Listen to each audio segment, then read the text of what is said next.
ಕೆಂಪೇಗೌಡರು ನಾಡಪ್ರಭು ಅಲ್ವಾ, ಬೆಂಗಳೂರಿನ ಮತ್ತು ಈ ಸುತ್ತಮುತ್ತ ಭಾಗದ ರಾಜ್ಯವನ್ನು ಕಟ್ಟಿದವರಲ್ವಾ, ಕನ್ನಡ ನಾಡಿನ ಅವರೂ ಒಬ್ಬರು ನಿರ್ಮಾತೃ ಅಲ್ವಾ, ಅತಿ ದೊಡ್ಡ ಪ್ರಮುಖ ಪಾತ್ರ ಅಲ್ವಾ.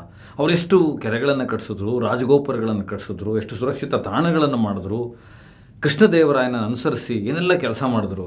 ಅವ್ರ ಕೊಡುಗೆ ದೊಡ್ಡದಲ್ವಾ. ಕೆಂಪೇಗೌಡ ಅಭಿವೃದ್ಧಿ ಪ್ರಾಧಿಕಾರ ಅಂತ ಒಂದಾಯಿತು.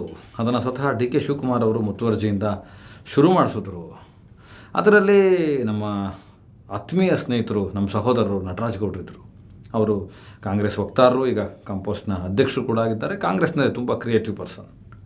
ಅಂಥವರೆಲ್ಲ ಇದ್ಕೊಂಡು ಕೂಡ ಇಚ್ಛಾಶಕ್ತಿ ಬರಲಿಲ್ಲ. ಕೆಂಪೇಗೌಡರಿಗೊಂದು ಸ್ಮಾರಕ ಆಗಲಿಲ್ಲ. ಕೆಂಪೇಗೌಡರ ಆಶಯ ಏನು, ಸ್ಮಾರಕ ಮಾಡೋದಲ್ಲ. ನನ್ನ ಪ್ರಕಾರ ಕೆರೆಗಳ ಅಭಿವೃದ್ಧಿ ಮಾಡಬೇಕಾಗಿತ್ತು. ಗೃಹ ಮಂಡಳಿಗೆ ಬೆಂಗಳೂರಿನ ಕೆರೆಗಳನ್ನು ದಾಸ್ತಾವೇಜು ಮಾಡೋದನ್ನು ತಪ್ಪಿಸ್ಬೇಕಾಗಿತ್ತು. ಕೆರೆಕಟ್ಟೆಗಳನ್ನು ಕೊಡಬೇಕಾಗಿತ್ತು. ಕೆಂಪೇಗೌಡರ ಆಶಯಗಳನ್ನು ಮಾಡ್ತೀವಿ ಅಂತ ಹೊರಟಂಥ ಕೆಂಪೇಗೌಡ ಅಭಿವೃದ್ಧಿ ಪ್ರಾಧಿಕಾರ ಏನಾಯಿತು? ಆ ಸ್ಮಾರಕದ ಬಗ್ಗೆ ನಾನು ಈ ವಿಡಿಯೋ ಮಾಡೋಕ್ಕಿಂತ ಮುಂಚೆ ಕೇಳಿದೆ, ಯಾವಾಗ ಸ್ಮಾರಕ ಮಾಡ್ತೀರಿ? ಕೆಂಪೇಗೌಡರದ್ದು ಇನ್ನೂ ಒಂದು ಅಧಿಕೃತವಾಗಿ ಘೋಷಣೆ ಮಾಡಬೇಕಲ್ಲ. ಪೂಜ್ಯರು ಡಾಕ್ಟರ್ ನಿರ್ಮಲಾನಂದ ಸ್ವಾಮೀಜಿಯವರ ಆಶಯದಂತೆ, ಅವರ ಒತ್ತಾಯಕ್ಕೆ, ಅವರು ಇಚ್ಛಾಶಕ್ತಿ ಹಿಡಿದಿದ್ದಕ್ಕೆ ಬೆಂಗಳೂರು ಏರ್ಪೋರ್ಟ್ ಹತ್ರ ಒಂದು ಕೆಂಪೇಗೌಡರ ಸ್ಟ್ಯಾಚ್ಯೂ ಆಯಿತು. ಇಲ್ಲಾಂದ್ರೆ ಅದು ಆಗ್ತಿರಲಿಲ್ಲ.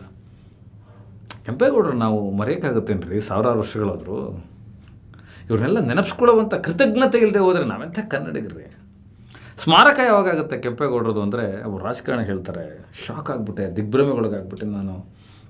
ಟೈಮ್ ಬರಬೇಕು ಸರ್, ಅದಕ್ಕೆ ಒಂದು ಪೊಲಿಟಿಕಲ್ ಆಲ್ಗರಿದಮ್ ಬರಬೇಕು, ಒಕ್ಕಲಿಗರಿಗೆ ಪ್ರಾತಿನಿಧ್ಯತೆ ಬೇಕು ಅನ್ನೋದೊಂದು ಸಂದರ್ಭ ಬರಬೇಕು.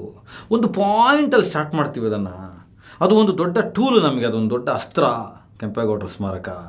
ಆ ಸಂದರ್ಭ ಬಂದಾಗ ನಾವು ಕೆಂಪೇಗೌಡರ ಸ್ಮಾರಕವನ್ನು ಮಾಡೋದಕ್ಕೆ ಕಾಯಕಲ್ಪ ಕೊಡ್ತೀವಿ. ಅದಕ್ಕೊಂದು ಜಮೀನು ನೋಡ್ತೀವಿ, ಅದಕ್ಕೊಂದು ಕೆಲಸ ನೋಡ್ತೀವಿ, ಅದನ್ನು ದೊಡ್ಡದಾಗಿ ಉದ್ಘಾಟನೆ ಮಾಡ್ತೀವಿ. ಅದು ಯಾರಿಂದ ಆಯಿತು ಅನ್ನೋದಕ್ಕೊಂದು ಹೆಸರು ಬರಬೇಕು, ಅದಕ್ಕೊಂದು ಈಗ ಒಂದು ಮುಖ್ಯಮಂತ್ರಿ ಬದಲಾಗಬೇಕು, ಈ ಥರದ್ದೆಲ್ಲ ಹೇಳಿದ್ರು. ಇಂಥ ನಾಚಿಕೆಟ್ಟ ಕಾಲದಲ್ಲಿದ್ದೀವಿ ನಾವು.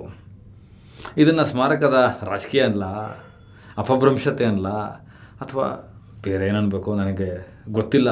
ಅದಕ್ಕೆ ನಾನು ಹೇಳಿದ್ದು, ಗೌರವ ಅನ್ನೋದೇ ನಮಗೆ ಗೊತ್ತಿಲ್ಲ ಅಂತ.